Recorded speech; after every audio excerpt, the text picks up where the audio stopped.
ठीक आहे. तर संपर्क आयट्यामध्ये तुमचं सहर्ष स्वागत आहे. आपलं प्रॅक्टिकल नंबर किती आहे? 76. तर आपल्याला प्रॅक्टिकल बघायचं आहे ते डीसी मोटरसाठी आपण काय जोडतो? स्टार्टर जोडत असतो, बरोबर आहे का? डीसी सिरीज साठी आपण काय करायचं आहे? स्टार्टर जोडायचं आहे. आणि स्टार्टरची आवश्यकता का असते हे आपण पाहायचं, बरोबर आहे का? डीसी मोटर स्टार्टर शिवाय सुरू करायचा नसतो. डीसी मोटर स्टार्टर शिवाय सुरू करायचा नसतो. मोटर सुरू करण्यासाठी बघा, डीसी मोटर सुरू करण्यासाठी आपल्याला 2 पॉईंट स्टार्टर, 3 पॉईंट स्टार्टर आणि 4 पॉईंट स्टार्टर इथं आणलेले आहेत. तर डीसी मोटर चालू करण्यासाठी स्टार्टर शिवाय, विदाउट स्टार्टर शिवाय चालू करायचा नसतो, बरोबर आहे? डीसी मोटर स्टार्टर जे असतं, मोटर सुरू करण्यापूर्वी मोटरमध्ये काय असतं? बॅक ईएमएफ जो असतो तो काय असतो? याच्यामध्ये 0 असतो. मोटरमध्ये जे बॅक ईएमएफ असतो, लक्षात आलं का? बॅक ईएमएफ काय असतो? 0 असतो. लक्षात येते तुमच्या? त्यावेळी आर्मेचरचा रेजिस्टन्स काय असतो? कमी असतो. आर्मेचरचा रेजिस्टन्स कमी असतो.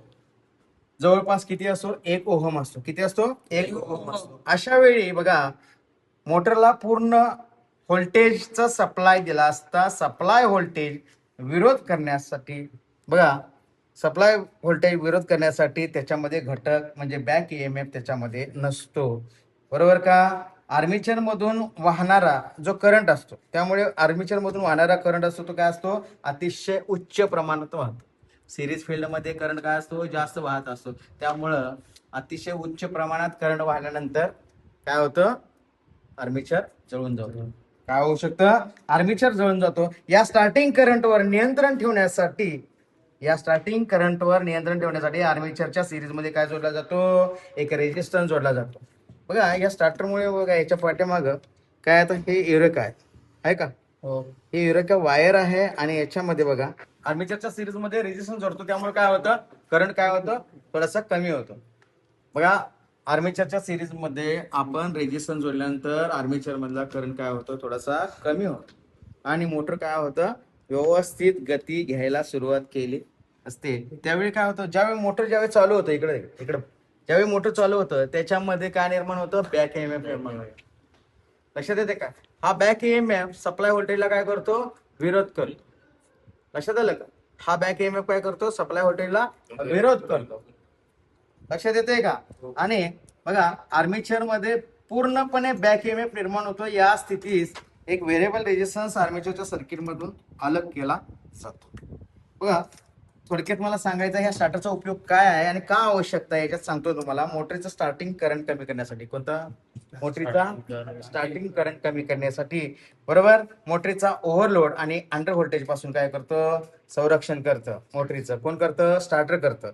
त्याच्यानंतर ओव्हरलोड पासून काय करतं? बचाव करण्यासाठी काय वापरतो आपण? स्टार्टर वापरतो. लक्षात आलं? ओके. आता याच्या स्टार्टरचे प्रकार तुम्हाला माहित आहेत का? 2 पॉईंट स्टार्टर.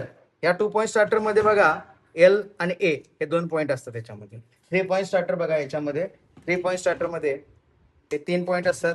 एल म्हणजे इथं फेज जोडायचं, ए म्हणजे आर्मेचर जोडायचं, एफ म्हणजे शंट फील्डची वायर इथं जोडायचं. ओके, लक्षात आलं का तुमच्या?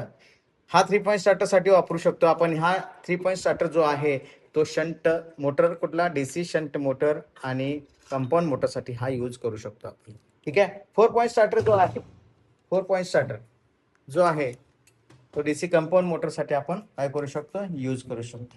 नॉर्मल स्पीड पेक्षा जास्त स्पीड जिथं पाहिजे असेल मोटरीचा, त्यावेळी हा 4 पॉईंट स्टार्टरचा यूज करू शकतो. याच्यामध्ये 4 पॉईंट आहेत. याला L1 म्हणू शकतो आणि ह्याला L2 म्हणू शकतो. याचं न्यूट्रल मंडल आहे, बरोबर आहे का? याच्यामध्ये आर्मेचर आहे आणि हा काय आहे? एफ म्हणजे शंट फील्डच्या कॉईल इथं जोडायची असते. येते लक्षात तुमच्या? आता हेच तुम्हाला दाखवतो मी. टेस्टिंग करून बघूया आपण. इकडे लक्ष द्या. मध्ये हात का नाही? तर डीसी सिरीज मोटरसाठी 2 पॉईंट स्टार्टर वापरतो आपण. कशासाठी वापरतो? डीसी सिरीज मोटरसाठी वापरतो. याच्यामध्ये एल पॉईंट आणि ए पॉईंट बघा. एल पॉईंट इथं फेज वायर जोडायचं, बरोबर आहे का? आणि इथं आपण आर्मेचरची वायर जोडू शकतो. लक्षात आलं? आता आपण टेस्टिंग करून घ्यायचं. आता ह्याच्यामध्ये बघा, हा एल बघा, हँडलला फेज अटॅच केलेला आहे इथं. एल सर्किट डायग्राम बघा, इथं 2 पॉईंट स्टार्टरची सर्किट डायग्राम दिसते इथं. ही फेज वायर आहे. ही फेज वायर कुठे जोडलेली आहे? ओव्हरलोड. कॉईलला जोडलेले आहे काय, आणि त्याच्यातूनच हँडल दिलेलं आहे इथं. हँडल इथं आहे, ही हँडल ही स्प्रिंग इथं असतं, आणि त्याच्यातून ही फेज. आता बघू आपण हे कनेक्शन बरोबर आहे का. इकडे लक्ष द्या. आता बघू इकडे बघा, हा हँडलला सप्लाय गेलाय का बघू आपण. गेलेला आहे का. जर लाईट बंद कर बघा, आहे का. आता याच्यामध्ये जोडल्यानंतर हँडल आणि फेज याच्या सिरीजमध्ये, हँडलच्या सिरीजमध्ये फेज वायर जोडलेला आहे. इथं सप्लाय लागतो का, नाही लागत. बघा आता हँडल जरा पुढे घे, सप्लाय येतो का बघू. थोडंसं पुढे घे, या आर्मेचरच्या सिरीजमध्ये येतो तो. आला का. घे पुढं, घे पुढं, घे पुढं, लागला. ठीक आहे. आता आर्मेचरची टोकं बघा याच्यामध्ये बघा, या स्टार्टरमध्ये बॅक लाईट हे जोडलेलं आहे. या बॅक लाईटवरती काय पितळी स्टड आहेत. डीसी शंट मोटर आणि डीसी कंपाऊंड मोटरसाठी आपण 3 पॉईंट स्टार्टर यूज करू शकतो आपण. ठीक आहे. तर आपण डीसी सिरीज मोटरसाठी आपण टूल आत्ताच, यानंतर आपण 3 पॉईंट स्टार्टर पाहतोय. तर 3 पॉईंट स्टार्टर बघत असताना हा एल पॉईंट आहे बघा, इथे फेज जोडायचा, ए पॉईंट आहे. इथं आर्मीचरची वायर जोडायची, एफ पॉईंट आहे. इथं शंट फील्ड वायर जोडायची. लक्षात आलं. तर याच्यामध्ये बघा फेज वायरच्या सिरीजमध्ये हँडल जोडलेला आहे. बघूया लागतोय का बल्ब. हा लागतोय. ठीक आहे. त्याच्यानंतर इथं लागतोय का बघा, नाही लागत. इथं लागतोय का, नाही लागत. इथं लागतोय का, नाही लागत. थोडासा हँडल पुढे घे बघ,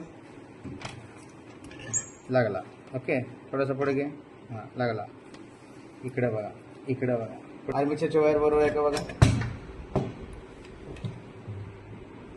ओके.